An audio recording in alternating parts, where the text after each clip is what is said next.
ষান্ডা একটি সরীসৃপ জাতীয় প্রাণী। এটি ছোট টিকটিকিও পোকামাকড় শিকার করে। দেখুন, ষান্ডাকে কোরআন এবং হাদিসে দব বলা হয়, বর্তমানেও আরব দেশগুলোতে এটাকে দব বলা হয়। তো এই দব সম্পর্কে 3 ধরনের হাদিসই আছে। কোনো কোনো হাদিসে নিষেধাজ্ঞা সাব্যস্ত হয়, কোনো কোনো হাদিসে এটার অনুমোদন সাব্যস্ত হয়।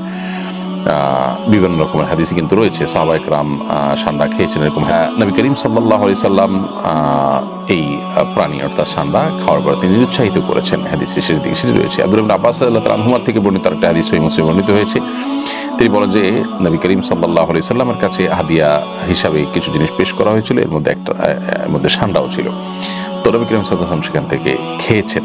এরকম সবকিছু খেয়েছেন, কিন্তু ষান্ডাটি তিনি খান নাই, এটা তিনি বাদ রেখেছেন।